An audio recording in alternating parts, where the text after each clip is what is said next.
नमस्कार साथियों, कलाम परिवार में आप सभी का हार्दिक स्वागत है। साथियों, हम पढ़ रहे हैं भारत का संविधान या भारत की राजव्यवस्था। अगर हम बात करें इस श्रृंखला की, तो इस श्रृंखला में हम क्या कर रहे हैं, आरएस प्री के पर्सपेक्टिव से इंडियन पॉलिटी के बारे में पढ़ रहे हैं। और इस श्रृंखला में हम क्या कर रहे हैं कि जो पीवाईक्यूज है, जिसके तहत हम यूपीएससी, आरपीएससी और अदर पीसीएस के जो एग्जाम के जो क्वेश्चन है उनको इंक्लूड किया जा रहा है। और उसके बाद में इसी पीवाईक्यूज की सहायता से हम क्या कर रहे हैं, उस टॉपिक का जो कॉन्सेप्ट है उस कॉन्सेप्ट को भी जानने का प्रयास कर रहे हैं।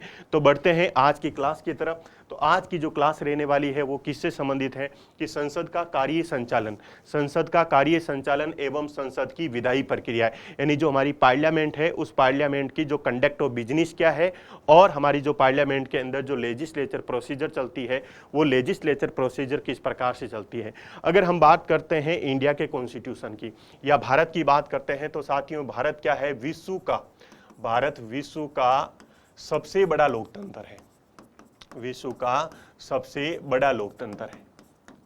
और इस लोकतंत्र में भी अगर बात की जाए कि भारत ने किस प्रकार के लोकतांत्रिक स्वरूप को अपनाया है, तो भारत ने जो लोकतांत्रिक स्वरूप अपनाया है वो अपनाया है जनप्रतिनिधित्व लोकतंत्र। भारत ने किस प्रकार के लोकतंत्र को अपनाया है, जनप्रतिनिधित्व लोकतंत्र, यानी कि रिप्रेजेंटेटिव डेमोक्रेसी को अपनाया है।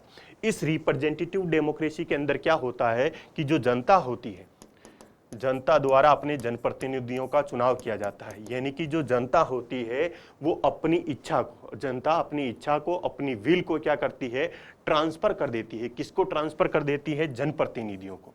किसको ट्रांसफर कर देती है, जनप्रतिनिधियों को।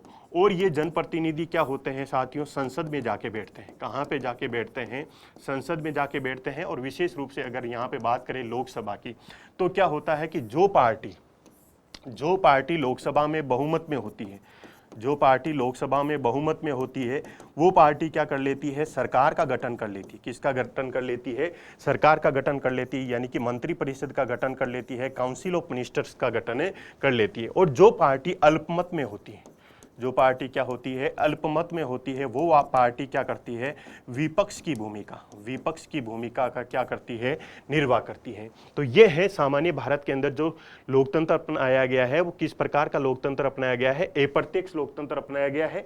और अप्रत्यक्ष लोकतंत्र में भी कौन सा लोकतंत्र है, जनप्रतिनिधित्व लोकतंत्र है। अब देखो इसमें क्या होता है कि जो हमारी जो काउंसिल ऑफ मिनिस्टर्स होती है, जो हमारी काउंसिल ऑफ मिनिस्टर्स होती है, वो क्या होती है कि सामूहिक रूप से लोकसभा के प्रति उत्तरदायी होती है।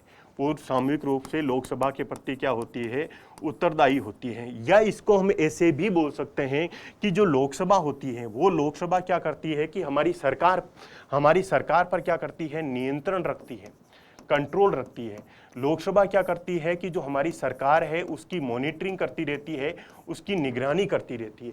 तो क्वेश्चन यही राइज हुआ कि लोकसभा द्वारा जो हमारी सरकार है उस सरकार पर नियंत्रण के लिए और निगरानी रखने के लिए कौन कौन से साधनों का उपयोग किया जाता है, कौन कौन से माध्यम का प्रयोग किया जाता है, या कौन कौन से जो मीन्स अपनाए जाते हैं, उसी के बारे में हमारी आज की क्लास रहने वाली है। तो बढ़ते हैं हम आज की क्लास की तरफ। तो अगर हम बात करते हैं कि क्वेश्चन नंबर 1 किससे रिलेटेड है, तो पहले क्वेश्चन नंबर 1 की लैंग्वेज को पढ़ते हैं। क्वेश्चन में क्या बोला गया है कि धन्यवाद प्रस्ताव के संदर्भ में निम्नलिखित कथनों पर विचार कीजिए। क्वेश्चन किससे रिलेटेड है साथियों, थैंक्स मोशन से रिलेटेड है कि प्रत्येक आम चुनाव यानी जो जनरल इलेक्शन होते हैं, और वित्तीय वर्ष के पहले सत्र में, वित्तीय वर्ष के से जो पहले सत्र होता है, वित्तीय वर्ष से पहले जो सत्र होता है वो कौन सा सत्र होता है, बजट सत्र। कौन सा सत्र होता है, बजट सत्र, या जो उसको बोल सकते हैं हम कि वर्ष का जो प्रथम सत्र होता है उसकी बात कर रहे हैं।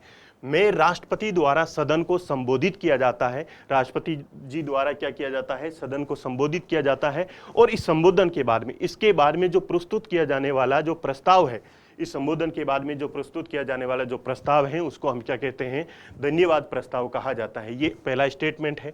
दूसरा स्टेटमेंट क्या है कि इस प्रस्ताव का सदन में पारित होना आवश्यक है, अन्यथा ये क्या होगी, सरकार की हार मानी जाती है। यानी कि धन्यवाद प्रस्ताव को क्या होना चाहिए, क्वेश्चन में ये पूछा है क्या सदन में पारित होना चाहिए। अब देखो हम जान लेते हैं कि ये थैंक्स मोशन का जो कॉन्सेप्ट है वो कॉन्सेप्ट क्या है। तो क्या पढ़ रहे हैं हम, धन्यवाद प्रस्ताव या थैंक्स मोशन के बारे में पढ़ रहे हैं। अगर हम बात करें कि हमारी संसदीय प्रक्रिया किस प्रकार से संचालित होती है, संसदीय प्रक्रिया में क्या गतिविधियां संपन्न होती हैं। तो अगर हम बात करें हमारे इंडियन कॉन्स्टिट्यूशन की, तो इंडियन कॉन्स्टिट्यूशन का जो आर्टिकल 87 है, भारत के संविधान का जो आर्टिकल 87 है, उसमें क्या लिखा है? उसमें लिखा है कि जो वर्ष का जो प्रथम सत्र होगा, यानी कि एक वर्ष के अंदर 3 सत्र आयोजित किए जाते हैं सामान्यतः, जो बजट सत्र, मानसून सत्र और शीतकालीन सत्र, यानी कि जो वर्ष का जो प्रथम सत्र होगा जिसको हम सामान्यतः क्या बोलते हैं? बजट सत्र बोलते हैं। और क्या लिखा गया है कि जो नवीन लोकसभा है, यानी कि जैसे ही क्या होगा, कोई वर्तमान जो लोकसभा चल रही है उस लोकसभा का विघटन होगा और उसके बाद में क्या होगी? नवीन लोकसभा। जो नई लोकसभा आएगी उसको हम क्या बोलेंगे? नवीन लोकसभा के गठन के बाद में, नवीन लोकसभा के गठन के बाद में जो सत्र होगा, जो सत्र संपन्न होगा, इन दोनों ही सत्रों में क्या किया जाएगा? राष्ट्रपति जी द्वारा, इन दोनों सत्रों में राष्ट्रपति जी द्वारा क्या किया जाएगा कि दोनों संसद के, इन ऐसी स्थिति में राष्ट्रपति जी द्वारा संसद के दोनों सदनों को समवेत रूप में क्या किया जाएगा? संबोधित किया जाएगा या एड्रेस किया जाएगा, संबोधित किया जाएगा। क्या लिखा है कि क्या है? आर्टिकल 87 के अंदर ये होता है कि जैसे ही वर्ष का जो प्रथम सत्र होता है या जो नवीन लोकसभा के गठन के बाद में होने वाला जो सत्र है, उन सत्र में क्या किया जाता है कि जो लोकसभा के सदस्य हैं और राज्यसभा के सदस्य हैं उनको क्या किया जाता है? समवेत रूप में, यानी एक साथ बैठाया जाता है, जिसके लिए जो वर्ड यूज किया गया है वो है हिंदी में समवेत रूप में और इंग्लिश में क्या लिखा है? Assemble together. क्या लिखा है? असेंबल टुगेदर, यानी कि उनको क्या किया जाएगा? ऐसे सेंट्रल हॉल में एक साथ बैठाया जाएगा। क्या किया जाएगा? सेंट्रल हॉल में एक साथ बैठाया जाएगा। तो जब सेंट्रल हॉल में एक साथ बैठाया जाएगा तो उस सेंट्रल हॉल में क्या किया जाता है?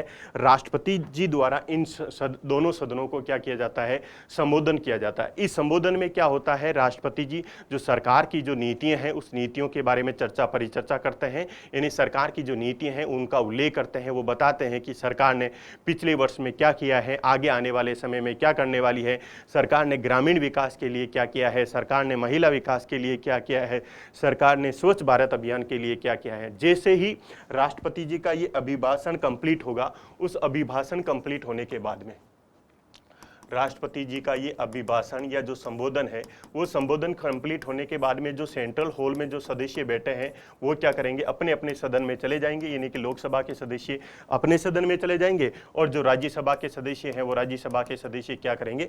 अपने सदन में चले जाएंगे। और उसके बाद में क्या होगा? दोनों ही सदनों में क्या होगा? दोनों ही सदनों में धन्यवाद प्रस्ताव रखा जाएगा। दोनों ही सदनों में क्या रखा जाएगा? धन्यवाद प्रस्ताव रखा जाएगा। और इस धन्यवाद प्रस्ताव पर क्या होगी? चर्चा परिचर्चा होगी। इस धन्यवाद प्रस्ताव पर क्या होगी? चर्चा परिचर्चा होगी। और इस धन्यवाद प्रस्ताव का जवाब किसके द्वारा दिया जाएगा? चर्चा परिचर्चा का जवाब किसके द्वारा दिया जाएगा? पीएम के द्वारा दिया जाएगा। और इस चर्चा परिचर्चा होने के बाद में धन्यवाद प्रस्ताव पर चर्चा एवं परिचर्चा होने के बाद में क्या किया जाएगा? उसके बाद में उस धन्यवाद प्रस्ताव पे क्या होगा साथियों? मतदान होगा। उस धन्यवाद प्रस्ताव पर क्या होगा? मतदान होगा, या वोटिंग होगा। और इस धन्यवाद प्रस्ताव को क्या होना जरूरी है? पारित होना जरूरी है। यदि इस धन्यवाद प्रस्ताव में क्या होता है कि सरकार हार जाती है, इस धन्यवाद प्रस्ताव में सरकार यदि पराजित हो जाती है तो सरकार को एक लाइफलाइन दी जाती है, यानी कि उस कंडीशन में यदि सरकार पराजित हो जाती है तो सरकार को क्या करना होगा? सदन के अंदर अपना विश्वास प्रस्ताव प्रस्तुत करना होगा। सदन के अंदर सरकार को क्या करना होगा? विश्वास प्रस्ताव प्रस्तुत करना होगा। हालांकि ध्यान रखने योग्य बात यह है कि धन्यवाद प्रस्ताव लोकसभा के अंदर और राज्यसभा दोनों के अंदर प्रस्तुत किया जा सकता है। यदि राज्यसभा के अंदर धन्यवाद प्रस्ताव में सरकार हार जाती है तो सरकार की सेहत पर किसी भी प्रकार का प्रभाव नहीं पड़ता है। सरकार की सेहत पर तब प्रभाव पड़ सकता है जब धन्यवाद प्रस्ताव में सरकार कहां पे हार जाए? लोकसभा में हार जाए। और यदि लोकसभा में सरकार क्या हो जाए? धन्यवाद प्रस्ताव पर पराजित हो जाए तो उस कंडीशन में सरकार को एक लाइफलाइन दी जाएगी, अर्थात सरकार को एक मौका दिया जाएगा कि सरकार क्या करे? अपना विश्वास क्या करे? सदन के अंदर प्रस्तुत करे। उसके लिए सरकार क्या करेगी? विश्वास प्रस्ताव प्रस्तुत करेगी। तो ये कॉन्सेप्ट है धन्यवाद प्रस्ताव का। अब हम देखते हैं हमारा जो क्वेश्चन था उस क्वेश्चन को। अब देखो, प्रत्येक आम चुनाव के बाद में अभी मैंने बताया कि आर्टिकल 87 के तहत क्या होता है, प्रत्येक आम चुनाव के बाद में और जो वित्तीय वर्ष से पहले आने वाला जो सत्र है, यानी जो बजट सत्र है, उसमें राष्ट्रपति जी द्वारा क्या किया जाता है, सदन को संबोधित किया जाता है। तो यहां तक सही है। और उसके बाद में जो प्रस्तुत किया जाने वाला जो प्रस्ताव होता है, उसी प्रस्ताव को हम क्या बोलते हैं, धन्यवाद प्रस्ताव बोलते हैं। तो ये स्टेटमेंट क्या हो गया साथियों, करेक्ट हो गया। उसके बाद में नंबर 2 स्टेटमेंट की बात करते हैं। तो इस प्रस्ताव को सदन में पारित होना आवश्यक है। मैंने कहा कि धन्यवाद प्रस्ताव को लोकसभा एवं राज्यसभा में दोनों में पारित होना आवश्यक है। और अन्यथा यदि मान लीजिए ये पारित नहीं होता है तो क्या हो जाएगी, सरकार की हार मानी जाएगी। और यदि सरकार हार जाती है तो उस कंडीशन में सरकार को त्यागपत्र नहीं देना होगा, अपितु सरकार को एक लाइफ लाइन दी जाएगी, सरकार को एक मौका दिया जाएगा कि सरकार क्या करे, अपना विश्वास प्रस्ताव प्रस्तुत करे और उसके सहायता से ये बताए कि सरकार का अभी भी लोकसभा में क्या बना हुआ है, विश्वास बना हुआ है। तो फिर आपको ये भी क्या हो जाएगा, करेक्ट हो जाएगा। तो हमें करेक्ट स्टेटमेंट पूछा गया है, तो आंसर क्या हो जाएगा हमारा, सी हो जाएगा। तो इस क्वेश्चन में हमने जाना धन्यवाद प्रस्ताव के बारे में। ध्यान रखने योग्य बात यह है कि धन्यवाद प्रस्ताव लोकसभा और राज्यसभा दोनों में रखा जा सकता है, लेकिन यदि राज्यसभा के अंदर धन्यवाद प्रस्ताव पारित नहीं होता है तो सरकार की सेहत पर किसी भी प्रकार का प्रभाव नहीं पड़ता है। अब हम बढ़ते हैं क्वेश्चन नंबर 2 की तरफ। क्वेश्चन नंबर 2 क्या है साथियों, कि निम्नलिखित कथनों पर विचार कीजिए। स्टेटमेंट दिए हुए हैं कि ए तारांकित प्रश्न में मौखिक उत्तर दिया जाता है तथा इसके बाद में पूरक प्रश्न पूछे जा सकते हैं, यानी कि सप्लीमेंट्री क्वेश्चन पूछे जा सकते हैं। नंबर 2 में लिखा है कि तारांकित प्रश्न में लिखित उत्तर दिया जाता है तथा इसके बाद में पूरक प्रश्न नहीं पूछे जा सकते हैं। नंबर 3 में लिखा है कि अल्प सूचना के प्रश्न, यानी जो शॉर्ट नोटिस क्वेश्चन होते हैं वह हैं जिन्हें कम से कम 10 दिन का नोटिस देकर पूछा जाता है। अब देखते हैं क्वेश्चन किससे रिलेटेड है। पहले तो हमें यह समझ रहे हैं कि क्वेश्चन रिलेटेड है प्रश्न काल से, किससे रिलेटेड है। तो इसका तात्पर्य यह है कि हमें प्रश्न काल के बारे में पूरी जानकारी प्राप्त करनी होगी, प्रश्न काल का जो कॉन्सेप्ट है उसको समझने होगा। अब देखो प्रश्न काल,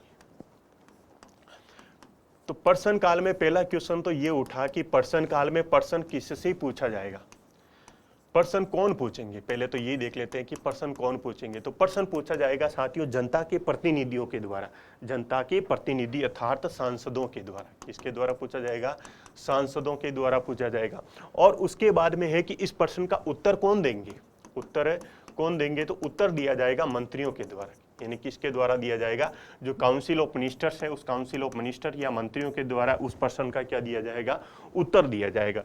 क्वेश्चन ये भी राइज हुआ कि उत्तर क्यों दिया जाएगा, उत्तर क्यों दिया जाएगा, उत्तर इसलिए दिया जाएगा क्योंकि भारत में कौन सी प्रणाली को अपनाया गया है, संसदीय शासन प्रणाली को अपनाया गया है। कौन सी शासन प्रणाली को अपनाया गया है, संसदीय शासन प्रणाली को अपनाया गया है। और संसदीय शासन प्रणाली के अंदर क्या होता है कि जो सरकार होती है वो सरकार सामूहिक रूप से क्या होती है, लोकसभा के प्रति उत्तरदायी होती है। तो अपने उत्तरदायित्व को सुनिश्चित करने के लिए, सरकार अपने उत्तरदायित्व को सुनिश्चित करने के लिए समय समय पर क्या करती है, सदन के अंदर जवाब देती रहती है।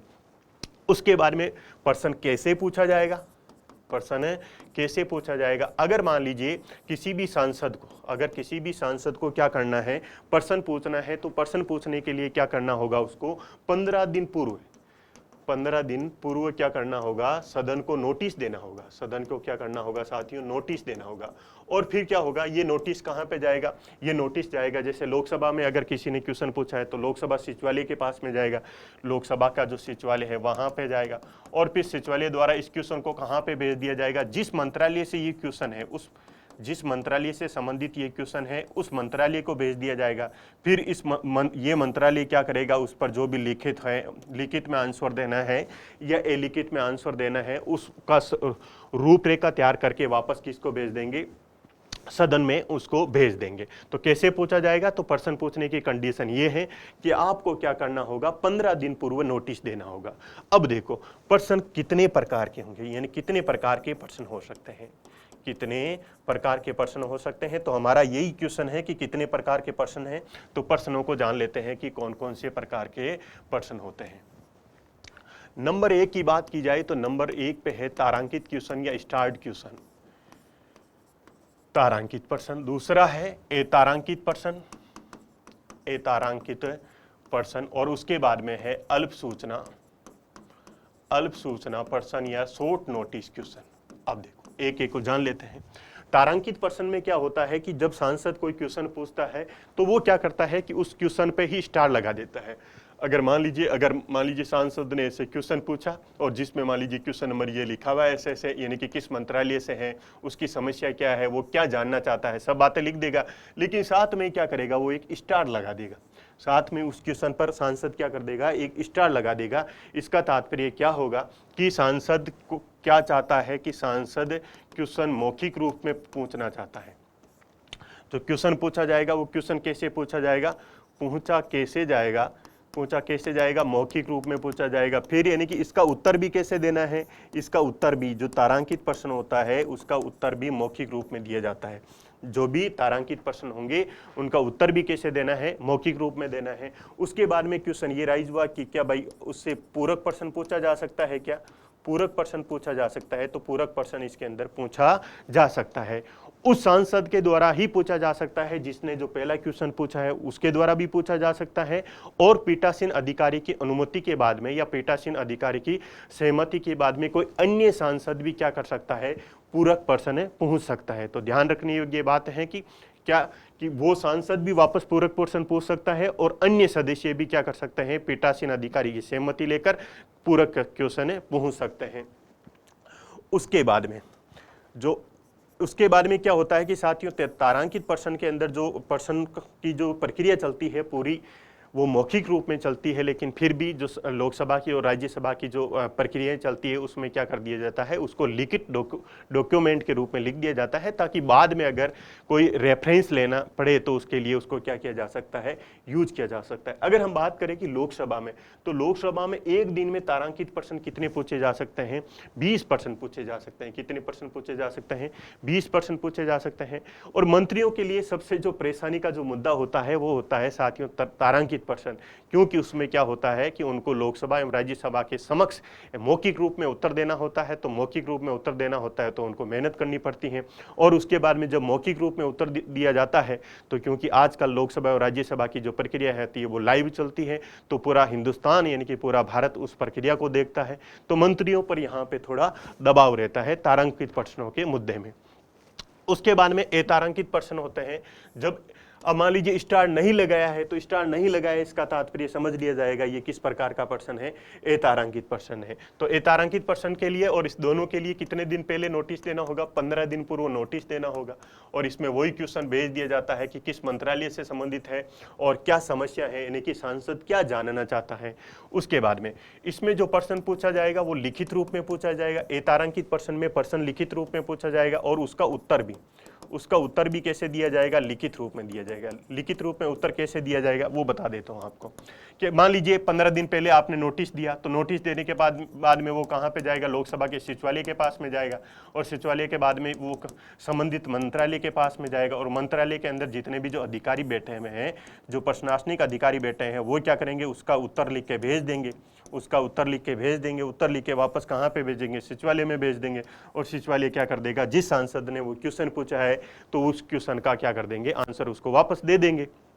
तो यहाँ पे मंत्रियों को समस्या नहीं होती है, क्योंकि उनको संसद पटल के सम्मुख मौखिक रूप से उत्तर नहीं देना होता है। अगर हम बात करें कि लोकसभा में, तो लोकसभा के अंदर एक दिन की प्रक्रिया के तहत कितने क्वेश्चन पूछे जा सकते हैं, 230 क्वेश्चन पूछे जा सकते हैं। तो ये हमने जाना अतारांकित। तो इसमें मौखिक पूछा जाता है, उत्तर मौखिक देना होता है। इसमें पूरक प्रश्न पूछा जा सकता है, लेकिन इसके अंदर पूरक प्रश्न पूछने का कॉन्सेप्ट नहीं है।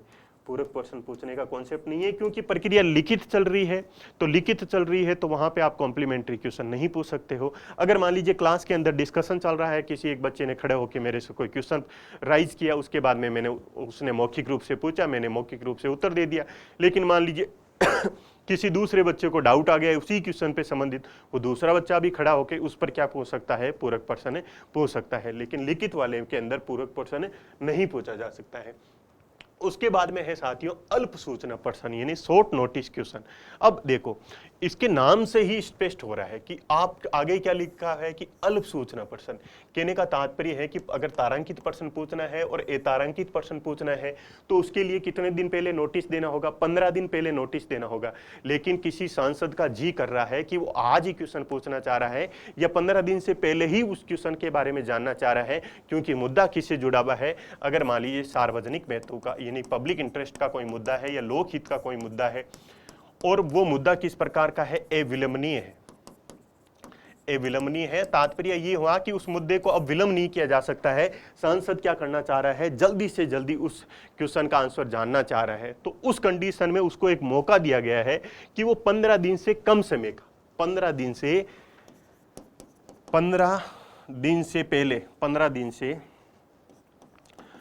दिन से कम समय का नोटिस देकर भी क्या कर सकता है? क्वेश्चन पूछा जा सकता है। लेकिन कंडीशन सांसद से ये अपेक्षा की गई है कि वो कम से कम 10 दिन पहले 10 दिन पूर्व तो उससे संबंधित क्या देना पड़ेगा? उसको नोटिस देना पड़ेगा। तो अल्प सूचना प्रश्न में क्या होता है? इसके अंदर मुद्दा किससे जुड़ा होना चाहिए? सार्वजनिक महत्व का होना चाहिए, अविलंबनीय मुद्दा होना चाहिए। उसके बाद में अल्प सूचना में प्रश्न पूछा जा सकता है। इसके अंदर जो प्रश्न पूछा जाएगा वो मौखिक रूप में पूछा जाएगा और उसका उत्तर भी क्या देना होगा? मौखिक रूप में मंत्री को उत्तर देना होगा। अब हमारा जो प्रश्न था उस प्रश्न को जान लेते हैं कि क्या था हमारा क्वेश्चन। देखो, तारांकित प्रश्न में मौखिक उत्तर दिया जाता है तथा इसके बाद में पूरक प्रश्न पूछे जा सकते हैं। ऐसा गलत है, ऐसा किस में होता है? ये विशेषता तो किसकी है? तारांकित प्रश्न की। कि तारांकित प्रश्न में क्या होता है? मौखिक प्रश्न पूछा जाता है, मौखिक उत्तर दिया जाता है और उसके बाद में क्या पूछा जा सकता है? पूरक प्रश्न भी पूछा जा सकता है। उसके बाद में तारांकित प्रश्न में लिखित उत्तर दिया जाता है। जो स्टार्ट क्वेश्चन होते हैं उसमें लिखित उत्तर नहीं दिया जाता है, अपितु मंत्री को क्या करना होता है? मौखिक रूप में संसद पटल के समक्ष क्या करना होता है? उत्तर देना होता है। उसके बाद में पूरक प्रश्न नहीं पूछा जा सकता है। तारांकित प्रश्न में क्या किया जा सकता है? पूरक प्रश्न पूछा जा सकता है। तो ये विशेषताएं क्या लिख दी हैं साथियों? एक दूसरे की उल्टी लिख दी है, इसलिए दोनों कथन क्या हो जाएंगे? गलत हो जाएंगे। उसके बाद में है शॉर्ट नोटिस क्वेश्चन, यानी अल्प सूचना के जो प्रश्न है वह है जिन्हें कम से कम 10 दिन का नोटिस देकर पूछा जाता है। मैंने कहा कि तारांकित प्रश्न और अतारांकित प्रश्न में आपको कम से कम कितने दिन पहले नोटिस देना होगा? 15 दिन पहले नोटिस देना होगा। लेकिन अल्प सूचना प्रश्न में उसे कम समय अवधि का भी नोटिस देकर आप वो क्वेश्चन क्या कर सकते हैं? पूछ सकते हैं। तो केवल कौन सा सही हुआ साथियों? हमारा नंबर 3 स्टेटमेंट सही हुआ। तो कौन सा ऑप्शन करेक्ट हो जाएगा? बी ऑप्शन करेक्ट हो जाएगा। तो ये हमने इसके बारे में जाना, तारांकित प्रश्न, तारांकित प्रश्न, अतारांकित प्रश्न और उसके बाद में अल्प सूचना प्रश्न।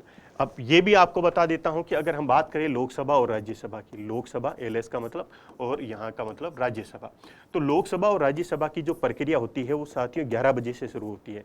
लोकसभा में 11 बजे से लेके 12 बजे तक का जो समय होता है वो होता है प्रश्नकाल का समय। किसका समय होता है? प्रश्नकाल का समय होता है। इसका तात्पर्य है कि क्या होते हैं? सांसद मंत्रियों से प्रश्न पूछते हैं। जबकि राज्यसभा में 11 बजे से लेके 12 बजे तक का जो समय होता है वो कौन सा है? शून्यकाल।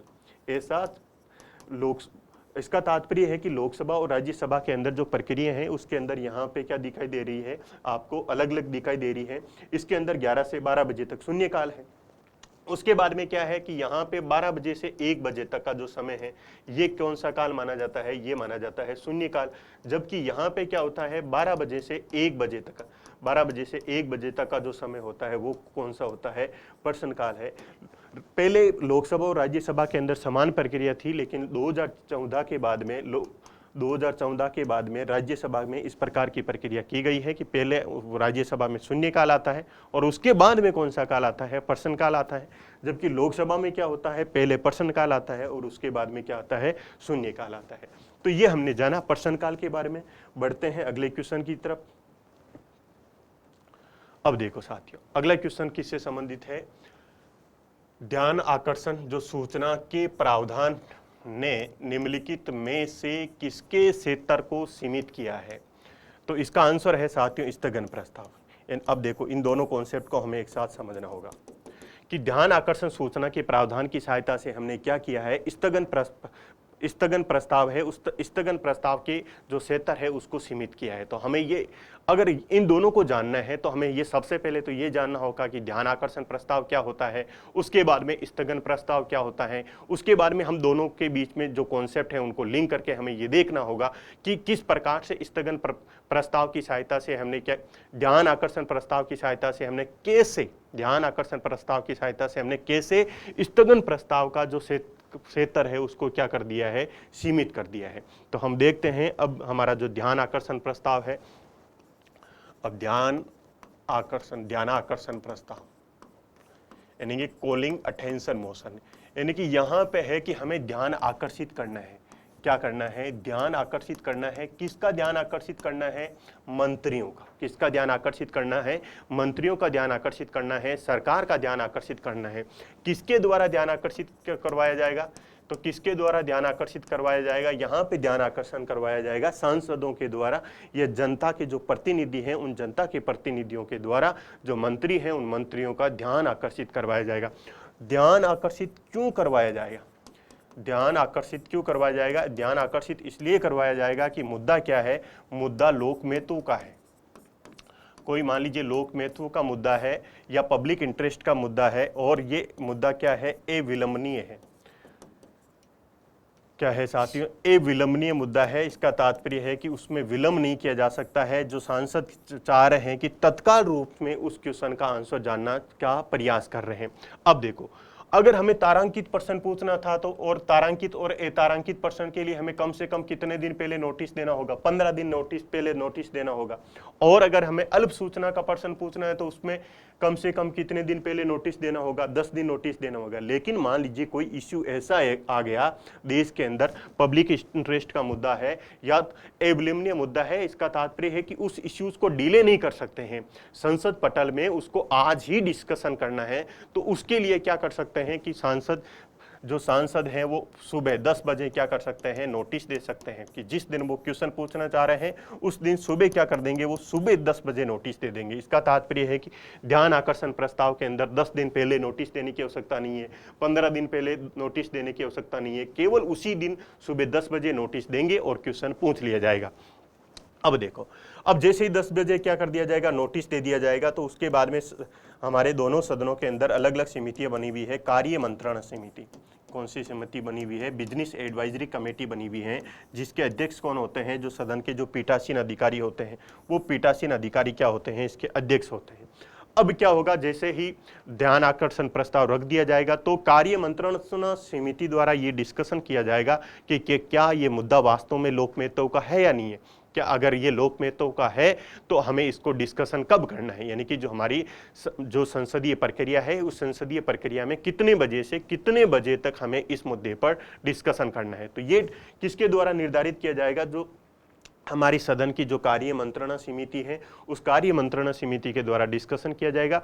और कार्य मंत्रणा समिति में क्या होता है कि जितनी भी राजनीतिक पार्टियां हैं उन राजनीतिक पार्टियों का आनुपातिक प्रतिनिधित्व होता है, जिसका तात्पर्य है कि जिस पार्टी की जितनी भूमिका है उस पार्टी को उतनी ही सीटें कार्य मंत्रणा समिति में मिलने वाली हैं।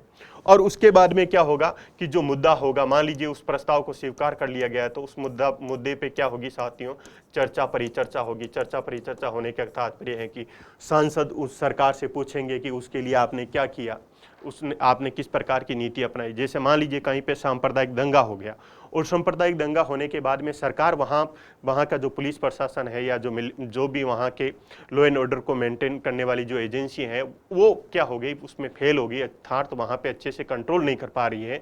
तो उस कंडीशन में सरकार मंत्रियों से ये जानने का प्रयास किया जाएगा कि मंत्रियों ने वहाँ पे नियंत्रण गतिविधियों को नियंत्रण करने के लिए किस किस प्रकार के कदम उठाए, क्यों सरकार फेल हो गई। इस प्रकार से चर्चा एवं परिचर्चा होगी।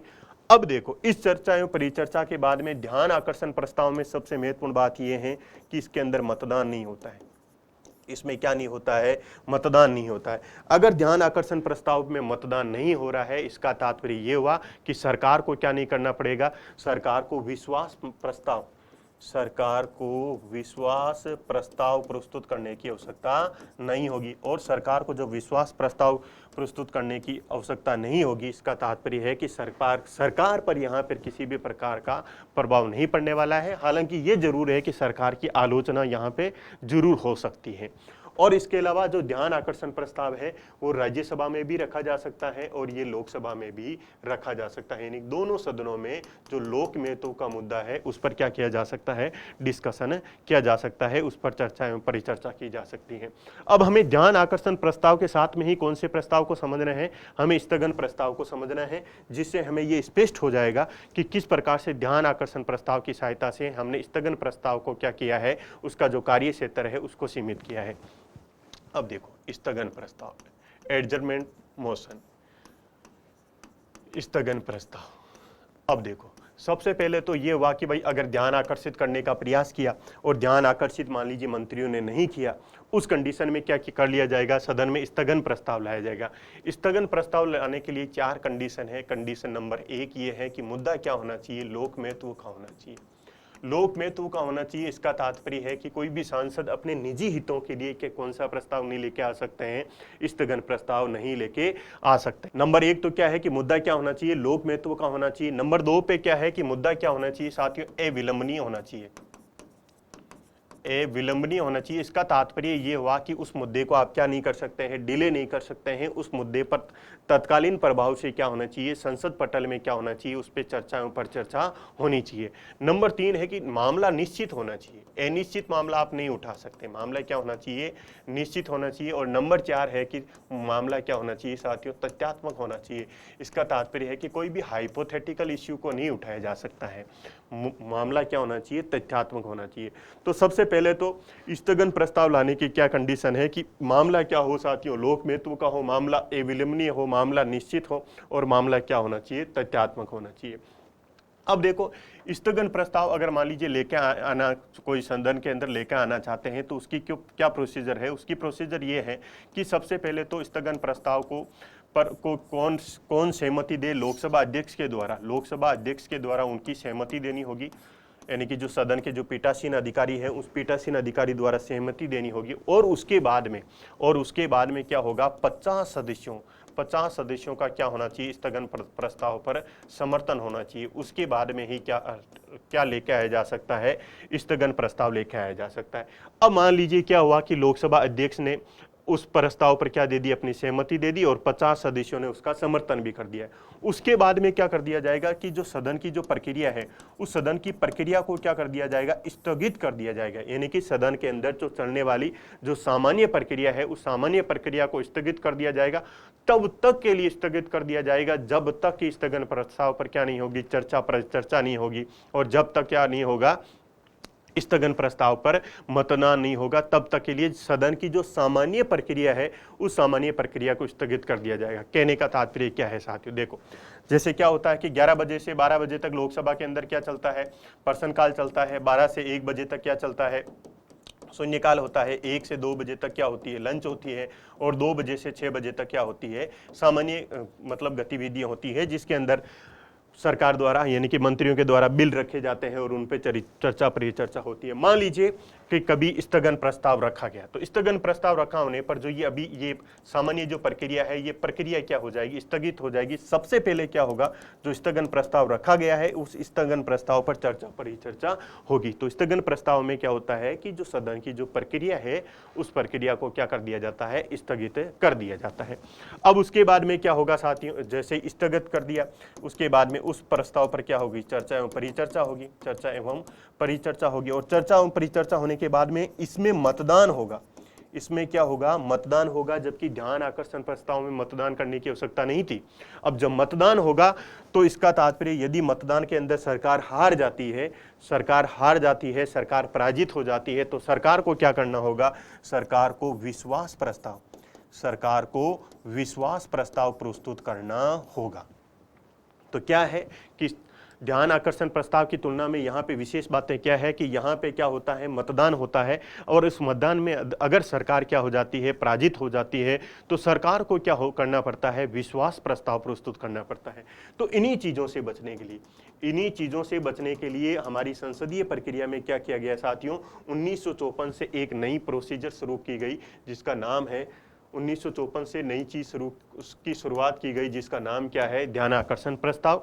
और इस ध्यान आकर्षण प्रस्ताव को बाद में हमारी जो सदन की जो प्रक्रियाएं हैं उस प्रक्रियाओं में क्या कर दिया गया है, इसका उल्लेख कर दिया गया है। ध्यान आकर्षण प्रस्ताव का हमारी संसदीय प्रक्रियाओं में उल्लेख कर दिया गया है, जबकि शून्यकाल का हमारी संसदीय प्रक्रियाओं में किसी भी प्रकार का उल्लेख नहीं मिलता है। तो हमने ये स्थगन प्रस्ताव और ध्यान आकर्षण प्रस्ताव दोनों के बारे में जाना। अब और कुछ फैक्ट है स्थगन प्रस्ताव के बारे में, वो भी देख लेते हैं कि स्थगन प्रस्ताव केवल कहां पे रखा जा सकता है, लोकसभा में रखा जा सकता है। वेरी इंपॉर्टेंट कि जो एडजर्नमेंट मोशन है वो केवल कहां पे रखा जा सकता है, लोकसभा में रखा जा सकता है। ऐसा इसलिए है क्योंकि जो मंत्री परिषद होती है वो सामूहिक रूप से किसके प्रति उत्तरदायी होती है, लोकसभा के प्रति उत्तरदायी होती है। इसका तात्पर्य है कि राज्यसभा में स्थगन प्रस्ताव नहीं रखा जा सकता है। लेकिन हमने जब पढ़ा कि सदन का स्थगन करना, तो सदन का स्थगन लोकसभा का भी किया जा सकता है और राज्यसभा का भी किया जा सकता है, क्योंकि सदन के स्थगन का सामान्य तात्पर्य होता है कि सदन की बैठक को स्थगित करना। स्थगन का क्या तात्पर्य होता है, सदन की बैठक को स्थगित करना। तो स्थगन प्रस्ताव केवल लोकसभा में लाया जा सकता है। अब हम देख लेते हैं हमारा जो क्वेश्चन था। अब मैंने आपको बताया पहले से कि ध्यान आकर्षण जो सूचना के प्रावधान को निम्नलिखित में से किसके क्षेत्र को सीमित किया गया है, इसकी सहायता से स्थगन प्रस्ताव को सीमित किया गया है। क्यों? क्योंकि ध्यान आकर्षण प्रस्ताव में क्या नहीं किया जाता है, मतदान नहीं किया जाता है।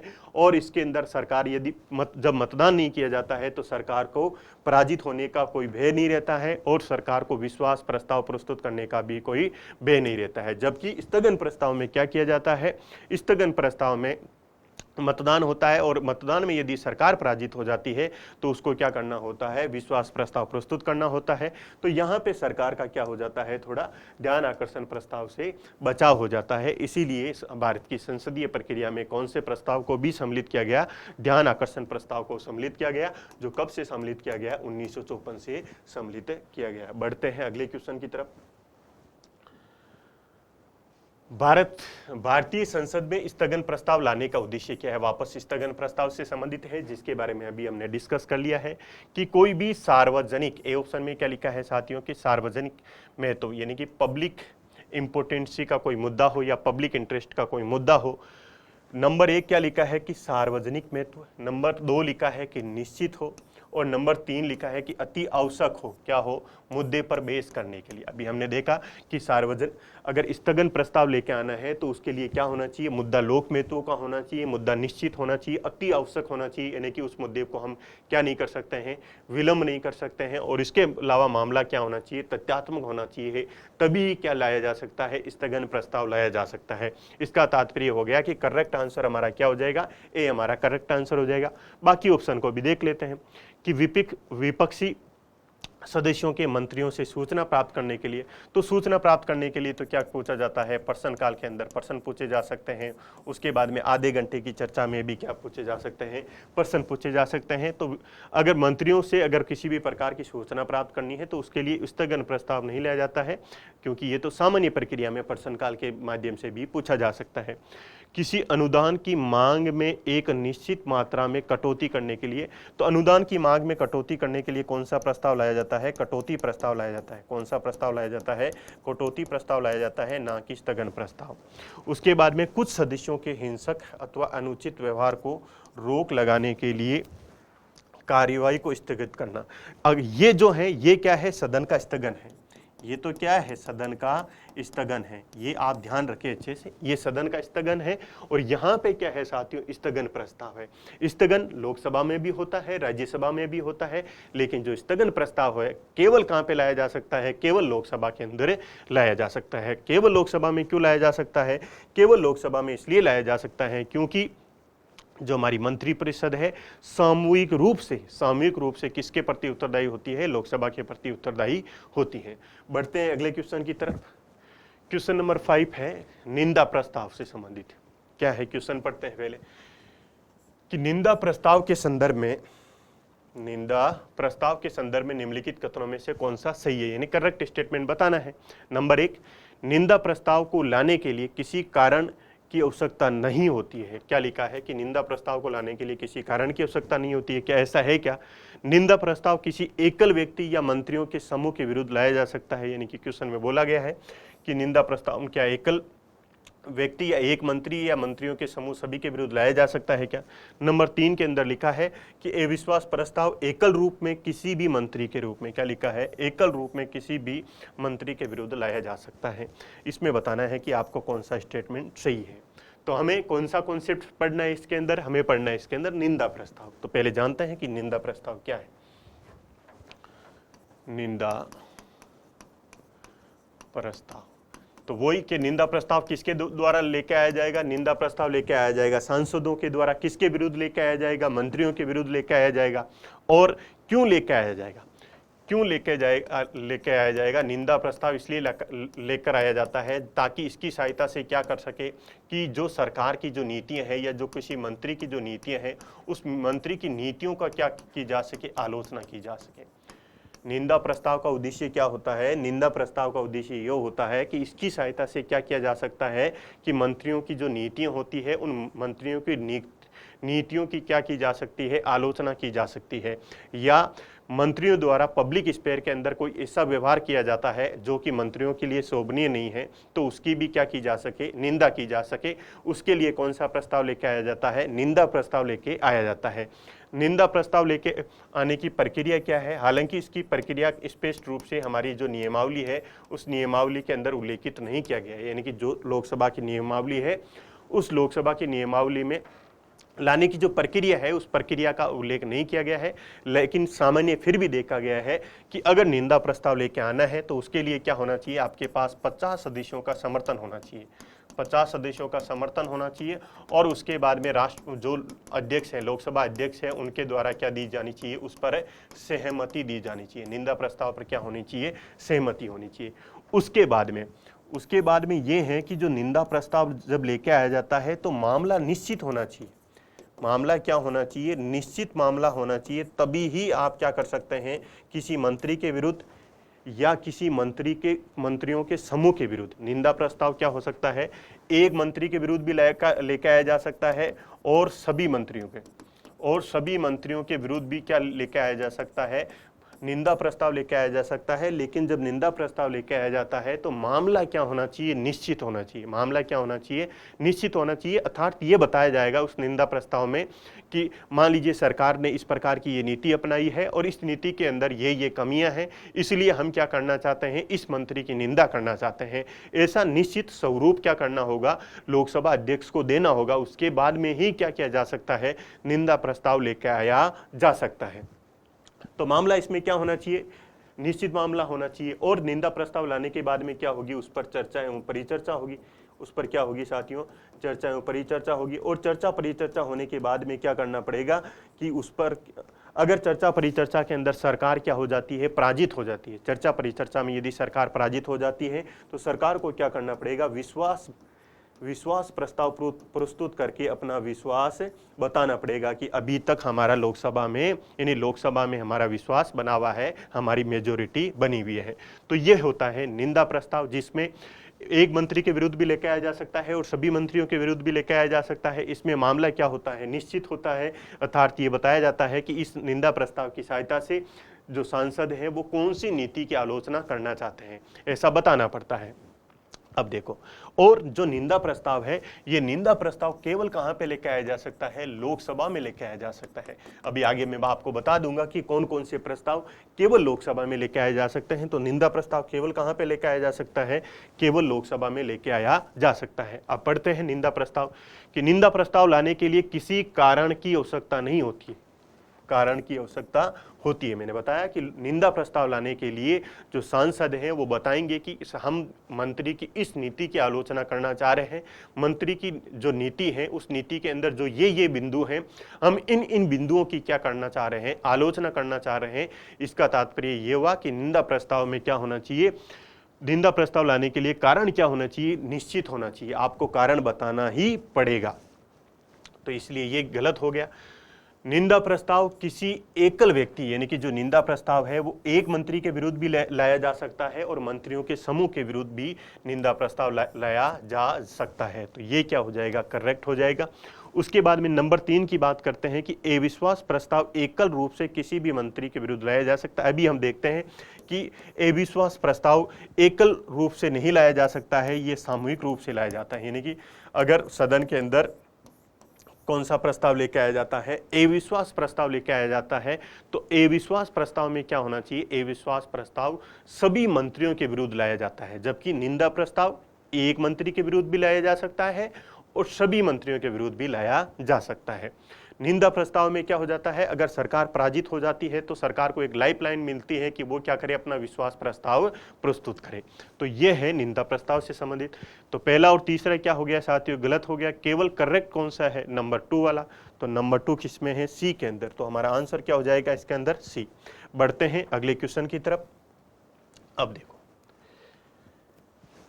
अगला क्वेश्चन किससे संबंधित है, क्वेश्चन नंबर 6 है कि संसद द्वारा कार्यपालिका को उत्तरदायी बनाने का सबसे सशक्त हथियार अविश्वास प्रस्ताव है। इस संदर्भ में निम्नलिखित कथनों पर विचार कीजिए। क्वेश्चन में ये दिया गया है कि संसद द्वारा कार्यपालिका को उत्तरदायी बनाने के लिए, आप सभी को पता है कि भारत के अंदर किस प्रकार की शासन प्रणाली को अपनाया है, संसदीय शासन प्रणाली को अपनाया है। और संसदीय शासन प्रणाली में क्या होता है कि जो कार्यपालिका होती है वो किसके प्रति उत्तरदायी होती हैं, वो संसद के प्रति उत्तरदायी होती हैं।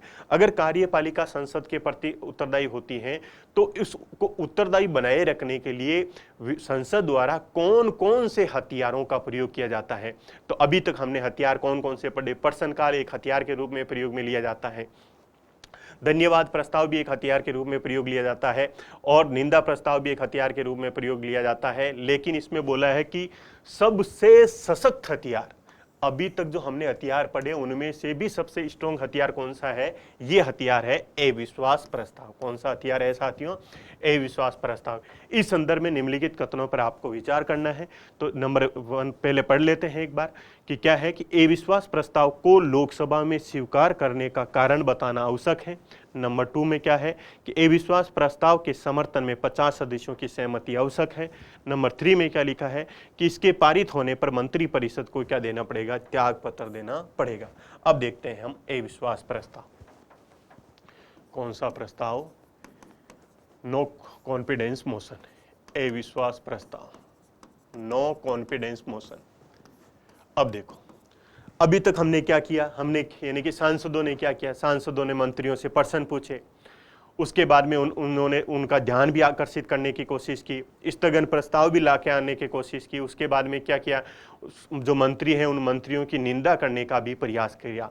लेकिन उसके बाद भी मान लीजिए सरकार नहीं सुधर रही है, सरकार नहीं सुधर रही है, अर्थात सरकार लोकसभा की इच्छा के अनुरूप कार्य नहीं कर रही है। उस कंडीशन में कौन सा प्रस्ताव लेके आया जाएगा, उस कंडीशन में फिर अंतिम हथियार के रूप में लोकसभा कौन से हथियार का प्रयोग करने वाली है, अविश्वास प्रस्ताव का प्रयोग करने वाली है। अब देखो अविश्वास प्रस्ताव का प्रस्ताव क्यों लेके आया जाएगा।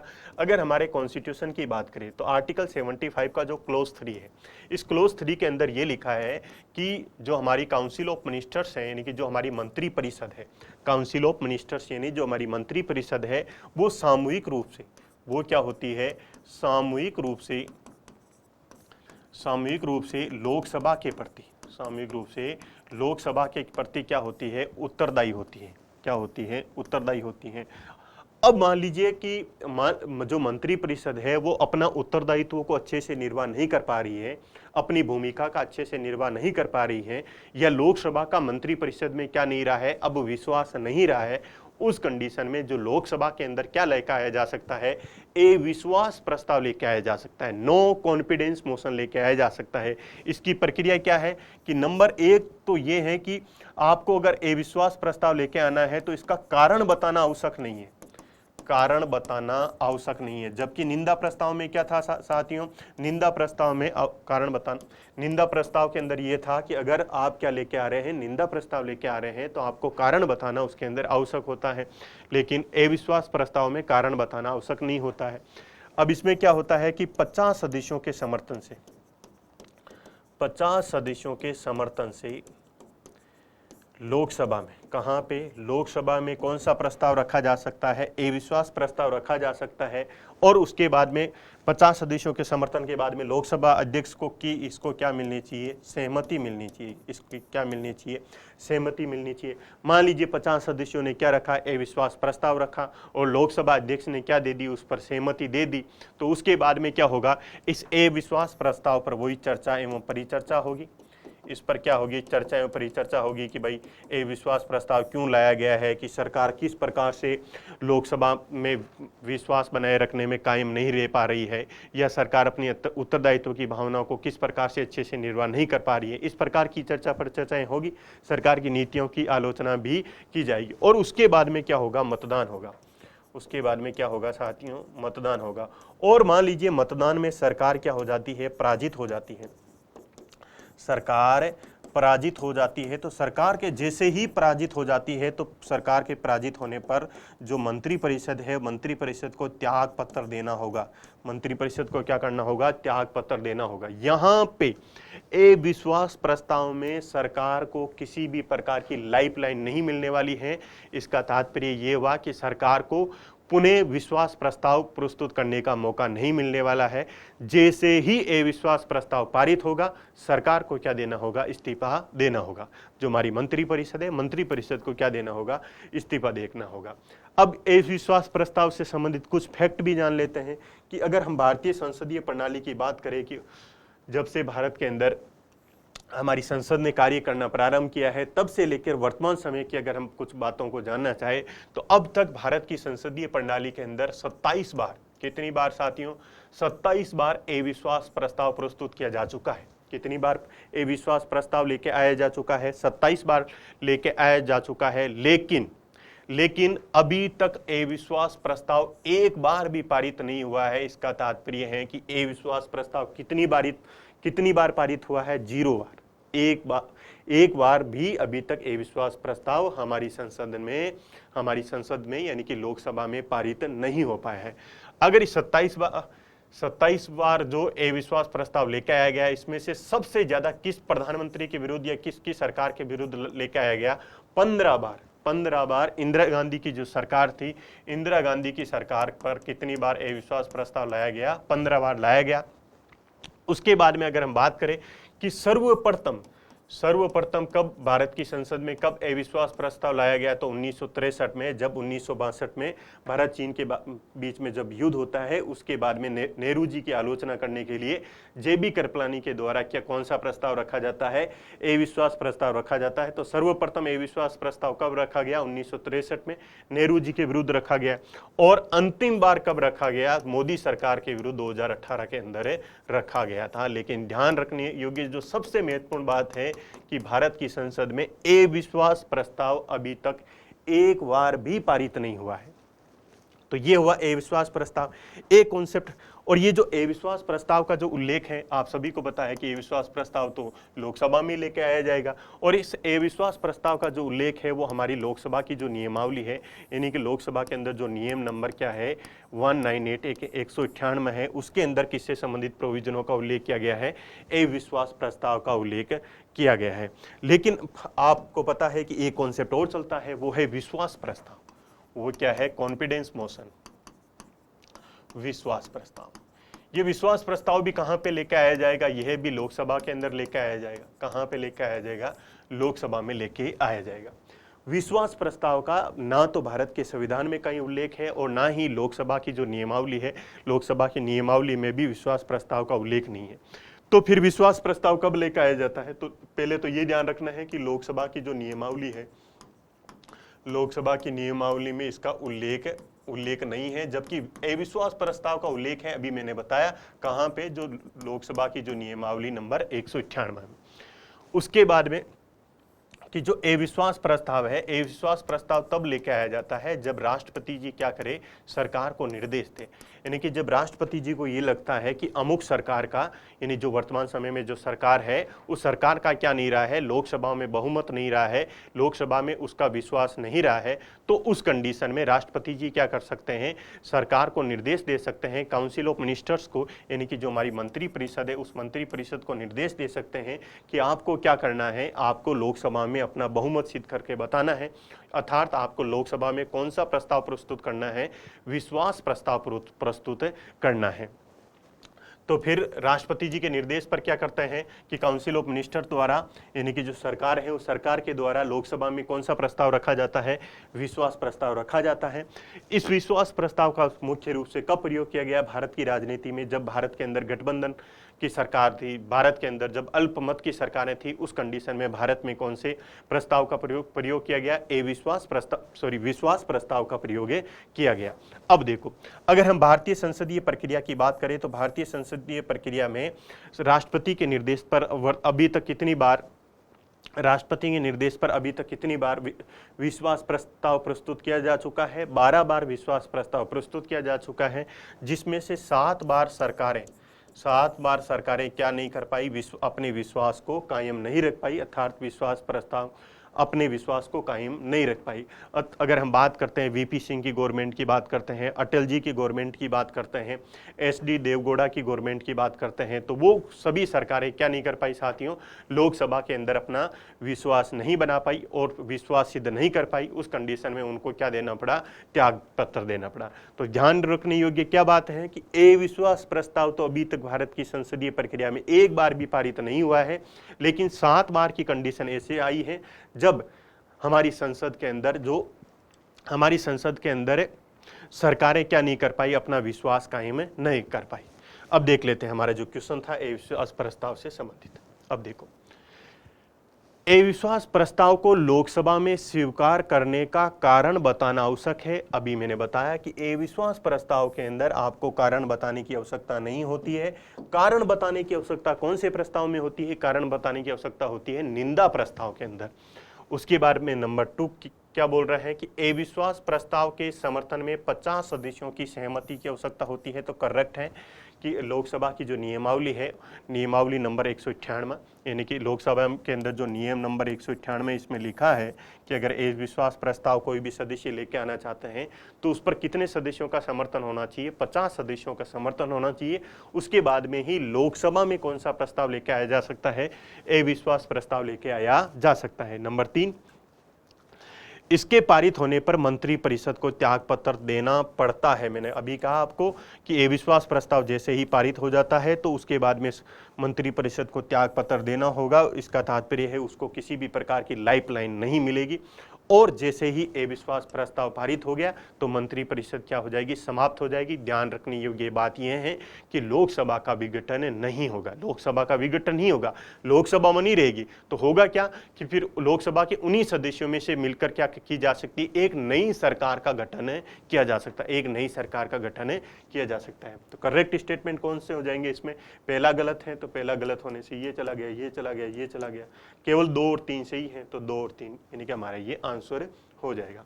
बढ़ते हैं अगले क्वेश्चन की तरफ।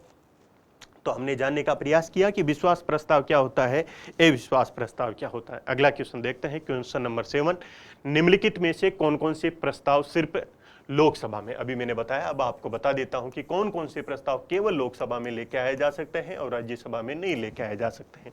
इसका कॉन्सेप्ट क्या है कि ये प्रस्ताव लोकसभा में ही क्यों लेके आए जा सकते हैं, क्योंकि अगर भारत के संविधान की बात की जाए और संविधान का आर्टिकल 75 का क्लोज 3 की बात की जाए तो इसमें यह लिखा है कि हमारी जो लोकसभा है, हमारी जो मंत्री परिषद है, वो मंत्री परिषद क्या होगी, सामूहिक रूप से, मंत्री परिषद सामूहिक रूप से किसके प्रति उत्तरदायी होगी, तो वो सामूहिक रूप से लोकसभा के प्रति उत्तरदायी होगी।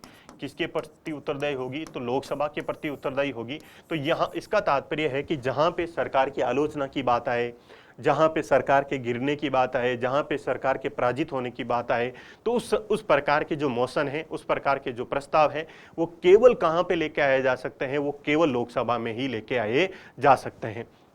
तो देख लेते हैं अविश्वास प्रस्ताव। अभी हमने देखा कि जैसे ही अविश्वास प्रस्ताव केवल लोकसभा में लेकर आया जा सकता है, और अगर अविश्वास प्रस्ताव के अंदर अगर क्या हो जाए, पारित हो जाए, तो उस कंडीशन में मंत्रिपरिषद को क्या करना होगा, त्यागपत्र देना होगा। क्या करना होगा, त्यागपत्र देना होगा। उसके बाद में निंदा प्रस्ताव भी, निंदा प्रस्ताव की सहायता से क्या किया जाता है, मंत्रियों की जो नीतियां होती हैं उसकी आलोचना की जाती है। और निंदा प्रस्ताव भी केवल कहाँ पे लेके आया जा सकता है, केवल लोकसभा में लेके आया जा सकता है, राज्यसभा के अंदर निंदा प्रस्ताव नहीं लेके आया जा सकता है। उसके बाद में अभी मैंने आपको बताया कि सदन का स्थगन तो दोनों में होता है, स्थगन लोकसभा में भी होता है, राज्यसभा में भी होता है, लेकिन स्थगन प्रस्ताव केवल कहां पे लेकर आया जा सकता है, स्थगन प्रस्ताव केवल लोकसभा में लेकर आया जा सकता है। केवल कब लेकर आया जा सकता है, लोकसभा में लेकर आया जा सकता है। उसके बाद में है, अगर हम बात करें विशेषाधिकार प्रस्ताव की, यानी कि विशेषाधिकार प्रस्ताव ये लोकसभा और राज्यसभा में दोनों में लेकर आया जा सकता है। ये कहाँ पे लेकर आया जा सकता है, लोकसभा और राज्यसभा में दोनों में लेकर आया जा सकता है। ये कब लेकर आया जा सकता है, जब मान लीजिए मंत्रियों ने क्या किया हो, मंत्रियों ने जो सांसद हैं उन सांसदों के विशेषाधिकारों का उल्लंघन किया हो। विशेषाधिकार प्रस्ताव कब लेकर आया जा सकता है, जब मंत्रियों ने सांसदों के विशेषाधिकारों का उल्लंघन किया हो। इसका तात्पर्य ये हुआ कि अगर मान लीजिए मंत्रियों ने क्या किया है कि सांसदों को गलत जानकारी दी है, तो वो गलत जानकारी देना क्या है, एक प्रकार का विशेषाधिकार का उल्लंघन है। उस कंडीशन में लोकसभा एवं राज्यसभा में दोनों में विशेषाधिकार प्रस्ताव लेके आया जा सकता है।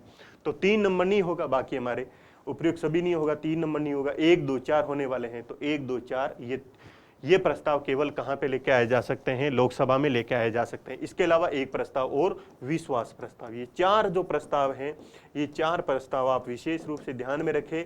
केवल कहाँ पे लेके आए जा सकते हैं, केवल लोकसभा में लेके आए जा सकते हैं। केवल लोकसभा में इसलिए लेके आए जा सकते हैं क्योंकि इससे क्या हो रही है, सरकार प्रभावित हो रही है। इससे सरकार क्या हो रही है, प्रभावित हो रही है। बढ़ते हैं अगले क्वेश्चन की तरफ। भारतीय संसद की कार्यवाही में शून्यकाल यानी 0 ओवर से संबंधित है क्वेश्चन है।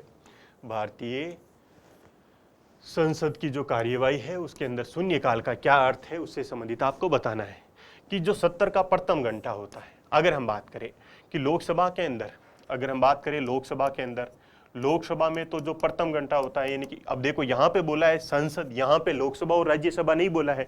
तो अगर हम संसद के अंदर तो लोकसभा भी आता है और संसद के अंदर राज्यसभा भी आती है।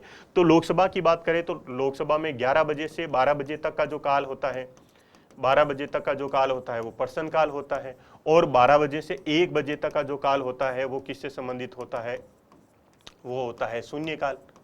और अगर हम राज्यसभा की बात करें तो राज्यसभा में क्या होता है कि 11 बजे से 12 बजे तक का, ये ऐसा कब से किया गया है राज्यसभा में, 2014 से, कि 11 बजे से 12 बजे तक का जो काल है वो तो किससे संबंधित है, शून्यकाल से संबंधित है राज्यसभा में। और 12 बजे से 1 बजे तक का जो काल है वो किससे संबंधित है, प्रश्नकाल से संबंधित है। अब देखो क्वेश्चन देखते हैं कि 70 का प्रथम घंटा, यानी कि लोकसभा के अंदर तो प्रथम घंटा किससे संबंधित है, प्रश्नकाल से संबंधित है, जबकि राज्यसभा में प्रथम घंटा किससे संबंधित है, शून्यकाल से संबंधित। इसका मतलब ये तो नहीं होगा, क्योंकि एक के अंदर तो प्रश्नकाल है और एक के अंदर क्या है, शून्यकाल है। तो उसके बाद में है कि जब विशेषाधिकार प्रस्ताव की स्वीकृति होती है तो विशेषाधिकार प्रस्ताव की स्वीकृति के अंदर शून्यकाल जैसा कोई कॉन्सेप्ट नहीं है। प्रश्नकाल के पूर्व का काल, अगर हम बात करें राज्यसभा की, तो राज्यसभा में तो क्या है, प्रश्नकाल के पूर्व का काल कौन सा काल है, शून्यकाल है। लेकिन अगर हम बात करें लोकसभा की, तो लोकसभा में जो कार्रवाई शुरू हो रही है वो कार्रवाई किससे शुरू हो रही है, प्रश्नकाल से शुरू हो रही है। प्रश्नकाल से पूर्व का तो कोई काल ही नहीं है लोकसभा के अंदर, तो इसका तात्पर्य ये भी सही नहीं हो पा रहा है। उसके बाद में प्रश्नकाल के ठीक पश्चात का काल, तो प्रश्नकाल के ठीक पश्चात लोकसभा के लिए तो ये सही है, क्योंकि लोकसभा में 11 से 12 तक का प्रश्नकाल है और प्रश्नकाल के बाद में कौन सा काल आ रहा है, शून्यकाल।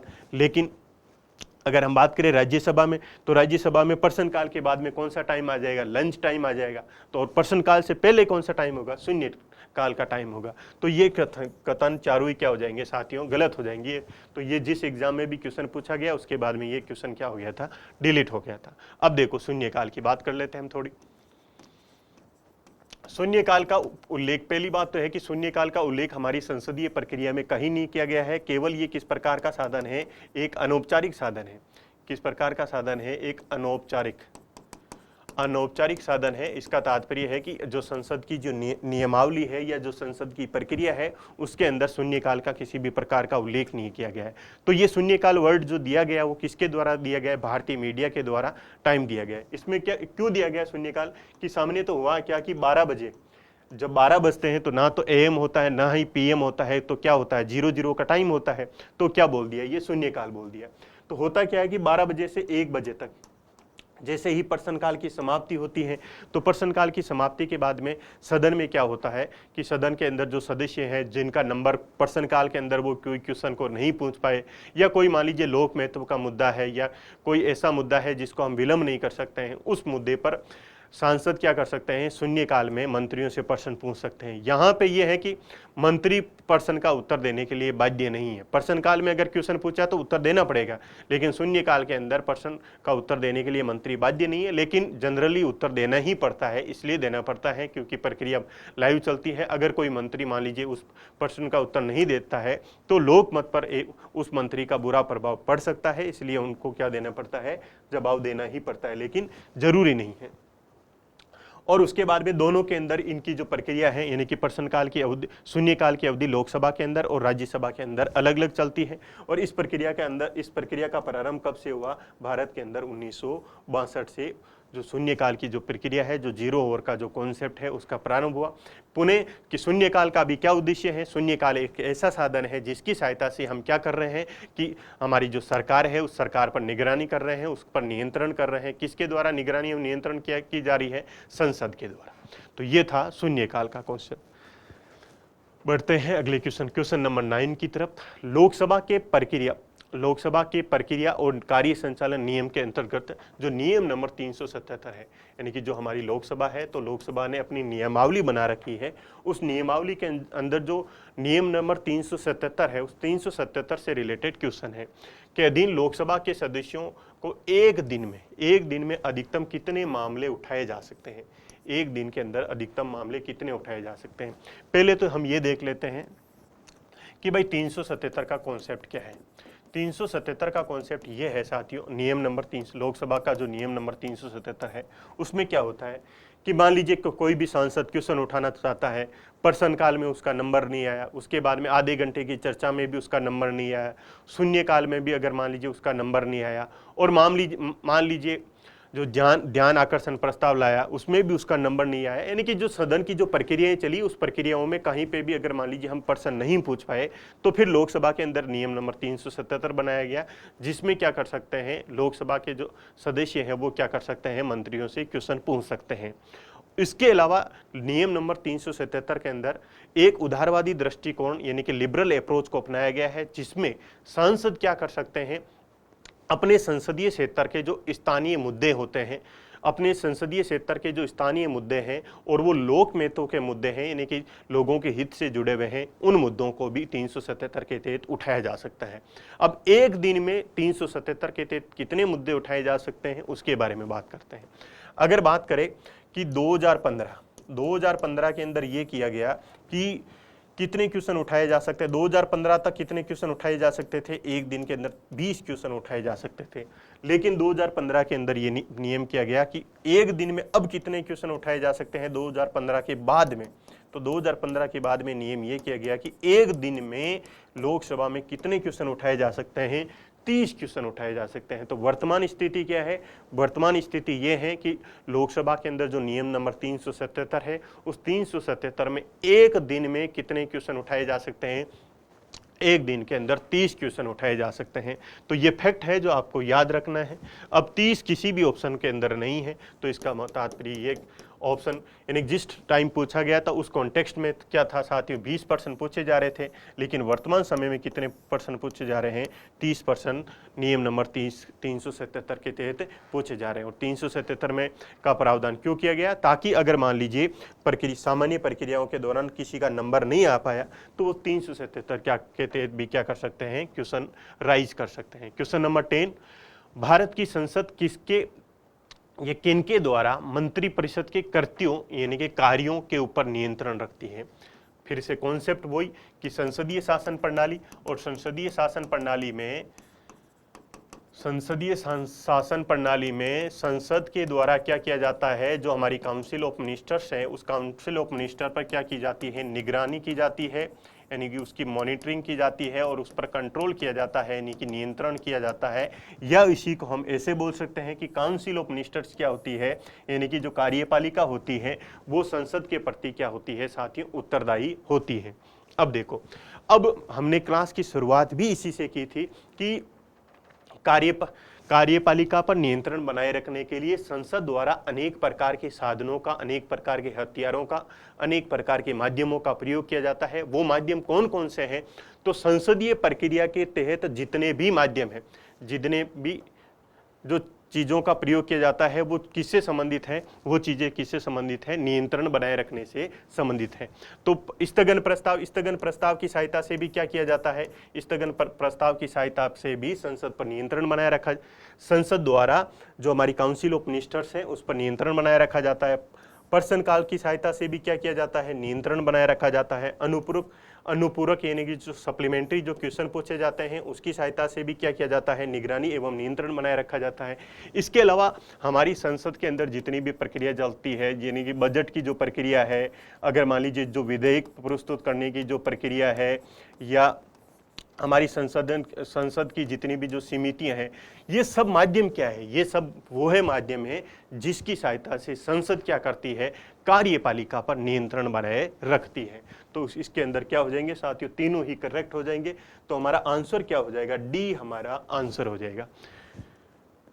तो आज की क्लास में हमने क्या क्या डिस्कस किया साथियों, आज की क्लास में हमने जाना कि धन्यवाद प्रस्ताव क्या है, प्रश्न काल क्या है, उसके बाद में ध्यान आकर्षण प्रस्ताव क्या है, उसके बाद में स्थगन प्रस्ताव क्या है, उसके बाद में निंदा प्रस्ताव क्या है, अविश्वास प्रस्ताव क्या है, विश्वास प्रस्ताव क्या है, नियम नंबर 377 क्या है, और उसके बाद में संसद के द्वारा सरकार पर नियंत्रण बनाए रखने के लिए कौन कौन से हथियारों का प्रयोग किया जाता है, कौन कौन से माध्यमों का प्रयोग किया जाता है। तो अगली क्लास में हम डिस्कस करने वाले हैं कि हमारी संसद के अंदर कितने प्रकार के जो विधेयक रखे जाते हैं, यानी कौन कौन से विधेयक रखे जाते हैं। धन विधेयक क्या होता है, वित्त विधेयक क्या होता है, साधारण विधेयक क्या होता है, संविधान संशोधन विधेयक क्या होता है, और उनकी प्रक्रियाएं क्या होती हैं, उनके लिए किस किस प्रकार के बहुमत की आवश्यकता होती है, इसके बारे में अगली क्लास में पढ़ेंगे। तो आप उन टॉपिकों को एक बार पढ़ के आएंगे, फिर हम क्लास के अंदर जो क्वेश्चन करेंगे वहाँ पे उन चीज़ों को और भी डिस्कस करेंगे। तो आज की क्लास में हम इतना ही। आप सभी को बहुत बहुत धन्यवाद। फिर से मिलते हैं हम एक नई क्लास के साथ में।